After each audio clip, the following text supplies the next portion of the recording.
The nice people at BugMD gifted us this nice pest control kit. Now that sounds like a lot. It's not a lot because we don't want it to be a lot. We just want to get rid of the ticks, the ants, the little bugs that crawl around the house. Now we live on a ranch, so we have a lot of little pests running around here. They're cute and everything, but we just don't like them. We have dogs coming in all the time. Look at this, Lily's here right now. You can actually spray this on Lily. I could spray this on plants. It's eco-friendly, it's people-friendly. So I don't have to worry that this is some sort of chemical that's coming into my home and making us all sick. So let's get inside and see what this looks like. First off, I'd like to say I really like the packaging. It's just a good, solid structure here. That always tells me a lot about a company, and I've got some directions right here. Comes with this really nice booklet that'll give us a lot of information about what we're using here. It's oil-based, so we have cottonseed and clove oil, and then we can see the different uses and the different type of pests that this actually will go after, because that's the bottom line. We don't like those pests. We don't like them on our carpet. We don't like them on our dogs, and we certainly don't want them in the hands of our grandchildren or children or anybody else. What my wife wanted to know, essentially the deal maker for her, was would she be able to spray this on her garden plants? We're talking about vegetables that we're going to eat, and of course her flowers that are so pretty.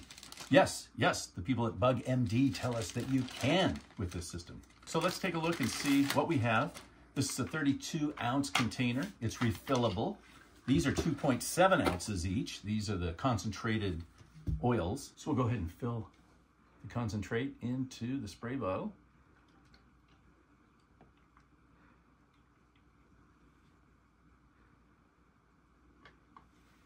And I'm gonna go fill this up with water.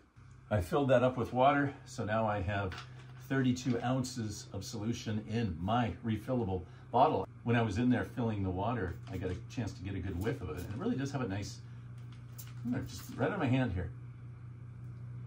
It's, it actually smells like something that belongs in the kitchen as a condiment or something like that. I get the clove definitely for sure. Does not smell like the chemical sprays we're used to with insect control. So I'm going to start by actually spraying this in the threshold of our entry where most of these bugs originate. It's not really leaving a residue. So this is effective on fleas, flies, mosquitoes, spiders, and yes, bed bugs. And I love the smell. I really do. I love the smell. How often can you say that about pest control? So far, I recommend it. Protection inside the house, outside on our animals, and my wife will be happy in the garden directly on those plants.